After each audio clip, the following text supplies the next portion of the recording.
নমস্কার বন্ধুরা, আমি সুমিত্রার রান্নাঘর থেকে বলছি। দেখুন, আজকে আমি একটু ইলিশ মাছ করব। তার জন্য দেখুন আমি কড়ায় তেল বসিয়ে দিয়েছি, আর এই দেখুন ইলিশ মাছটা নুন হলুদ মাখিয়ে নিয়েছি। তো আমি আগে তেলটা গরম হয়ে এসেছে, আমি ওর মধ্যে এবার মাছগুলো আস্তে আস্তে ছেড়ে দেব।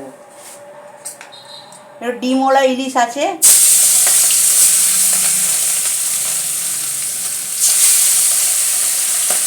মাছগুলো ভেজে আমি ফেরত আসছি।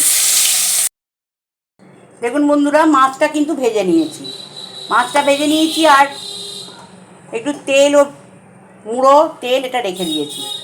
দিয়ে এবার মাছটা আমি দেওয়ার জন্য আমি সর্ষে পোস্ত বাটা করেছি, ওটা কিন্তু আমি ঢেলে দিলাম। এবার এতে একটু হলুদ আর নুন দেব, জাস্ট অল্প একটু হলুদ আর নুন দিয়ে দেবো।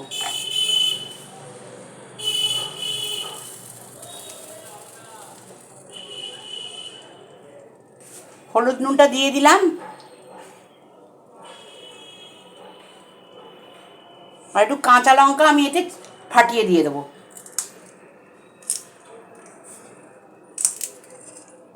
এটা ফুট লাগলে আমি মাছগুলো দেখুন বন্ধুরা, এটা আমার ফুটে গেছে। এবার আমি এতে মাছগুলো আস্তে আস্তে ঢেলে দিচ্ছি।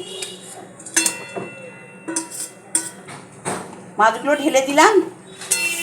এবার এর ওপর আমি একটু সর্ষের তেল দিয়ে দেবো।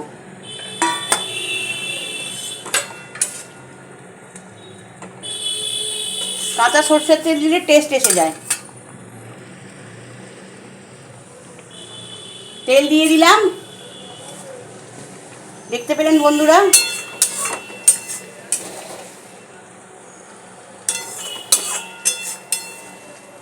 এটা একটু ফুটতে সময় দিলাম। দেখুন বন্ধুরা, হয়ে গেছে মাছটা। এবার আমি এদিকে ঢেলে ফেলছি। একে আমি সার্ভ করে দিচ্ছি।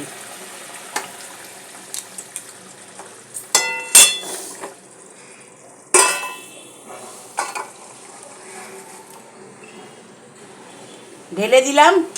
এই রেসিপিটা যদি আপনাদের ভালো লেগে থাকে, আপনারা আমায় সাবস্ক্রাইব করবেন, সাইডে থাকা বেলটা দাবিয়ে দেবেন, লাইক করবেন, শেয়ার করবেন, কমেন্টে অতি অবশ্যই লিখবেন। আমি সুমিত্রার রান্নাঘর থেকেই বললাম। নমস্কার বন্ধুরা। এই যে তেল রয়েছে, এই যে মাছের তেল, এটাও খাওয়া হবে। নমস্কার বন্ধুরা।